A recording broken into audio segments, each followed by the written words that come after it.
Halo Sobat Pans, di video kali ini kita akan membahas kembali tentang analisis teknikal. Analisis teknikal saham adalah pendekatan untuk menganalisis pergerakan harga saham dengan menggunakan data historis seperti grafik harga dan volume perdagangan. Tujuannya adalah untuk memprediksi arah harga saham di masa depan berdasarkan pola dan tren yang terlihat dalam data historis tersebut. Dalam analisis teknikal, kita harus memperhatikan hal-hal berikut. Yang pertama adalah tren. Tren saham mengacu pada arah umum, di mana harga saham dari suatu perusahaan atau pasar saham secara keseluruhan bergerak dalam jangka waktu tertentu. Tren sendiri merupakan konsep dalam suatu analisis teknikal. Tren dapat naik atau bullish jika harga saham cenderung meningkat dan juga dapat turun atau bearish jika harga cenderung menurun. Penting untuk diingat bahwa tren saham dapat dipengaruhi oleh berbagai faktor eksternal dan internal, termasuk kondisi ekonomi, kinerja perusahaan, dan berita pasar.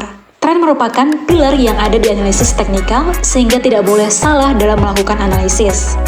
Kemudian tren harga memiliki 3 jenis, yaitu uptrend, downtrend, dan sideways. Nah, apa itu uptrend? Uptrend adalah keadaan di mana pergerakan harga saham cenderung mengalami kenaikan. Yang dimaksud kenaikan tidak harus harganya yang terus naik, tapi pola pergerakan harganya membentuk higher low dan higher high, yaitu di mana puncak harga yang terbaru harus lebih tinggi dari puncak harga sebelumnya. Dan kalaupun mengalami koreksi harga yang terbaru tidak lebih rendah dari harga yang sebelumnya. Berikut merupakan studi kasus dari saham ACES yang mengalami uptrend yang dimana pada bulan April sampai Oktober yang menunjukkan pola dari level low dan level high terus mengalami peningkatan.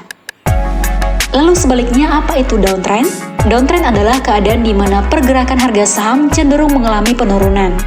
Yang dimaksud penurunan tidak harus harganya yang terus turun, tapi pola pergerakan harganya membentuk lower low dan lower high, yaitu di mana puncak harga yang terbaru lebih rendah dari puncak harga yang sebelumnya. Berikut merupakan studi kasus dari saham SIDO yang mengalami downtrend, yang di mana saham ini menunjukkan pola lower low dan lower high. Kemudian apa itu sideways? Sideways adalah keadaan di mana pergerakan harga saham cenderung datar. Ciri utama tren sideways adalah saham hanya bergerak dalam rentang harga tertentu dan tidak membuat harga tertinggi baru dan harga terendah baru. Berikut merupakan studi kasus dari saham BNBR yang mengalami sideways trend, yang dimana saham ini menunjukkan pola level low yang sama dan level high yang sama. Dan Sobat Pans, penting untuk diingat bahwa tren saham dapat dipengaruhi oleh berbagai faktor, termasuk laporan keuangan perusahaan, berita ekonomi, atau peristiwa pasar global. Nah Sobat Pans, selanjutnya kita akan membahas tentang time frame. Time frame terdiri dari 3 jenis, yaitu trend major, trend intermediate, dan trend near term. Trend major atau jangka panjang melibatkan analisis dan investasi untuk jangka waktu yang lebih lama, yang berlangsung lebih dari 1 tahun. Kemudian trend intermediate atau jangka menengah biasanya mencakup jangka waktu 1 bulan hingga beberapa bulan. Dan trend near terms atau jangka pendek melibatkan analisis dan investasi untuk jangka waktu yang singkat, yang dapat berlangsung dalam waktu kurang dari 1 bulan. Pada slide ini kita akan menampilkan studi kasus dari trend major atau jangka panjang. Mari kita perhatikan gambar dari pergerakan saham BBCA awal tahun 2022 sampai awal tahun 2023. Dari gambar ini terlihat jelas bahwa saham BBCA trend majornya mengalami uptrend.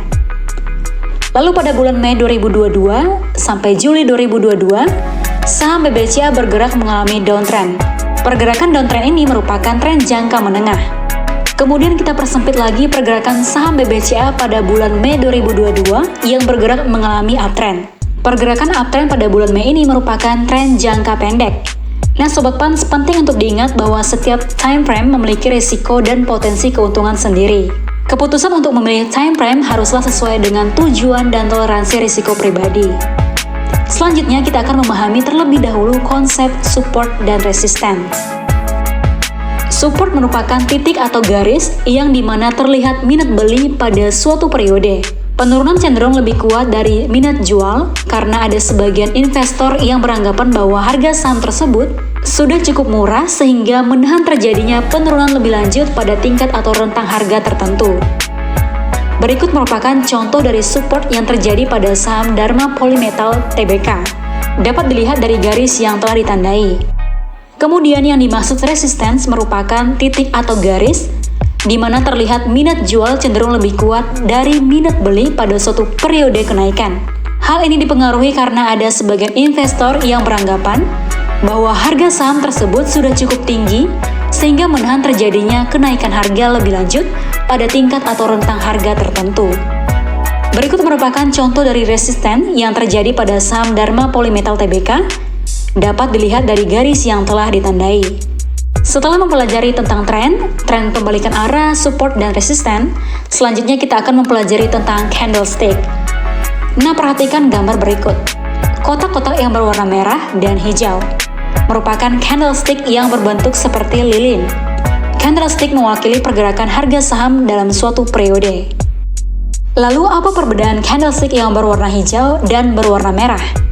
Jadi, candlestick warna hijau dalam analisis grafik saham biasanya mengindikasikan kenaikan harga atau pertumbuhan aset tersebut. Hal ini menunjukkan bahwa harga penutupan pada periode tertentu lebih tinggi daripada harga pembukaan. Dan warna hijau juga merupakan simbol positif dalam analisis candlestick. Kemudian kita akan membahas candlestick yang berwarna merah. Candlestick warna merah dalam analisis grafik saham biasanya mengindikasikan penurunan harga atau penurunan nilai aset. Hal ini menunjukkan bahwa harga penutupan pada periode tertentu lebih rendah daripada harga pembukaan. Warna merah juga merupakan simbol negatif dalam analisis candlestick. Nah, Sobat Pans dapat perhatikan pada gambar berikut ini. Pada gambar tersebut merupakan bagian-bagian yang ada pada candlestick. Nah, itu tadi Sobat Pans penjelasan mengenai analisis teknikal. Jika Sobat Pans ada pertanyaan lebih lanjut mengenai analisis teknikal, silahkan komen di bawah. Well done, investasi aman bersama Panin Sekuritas Pontianak.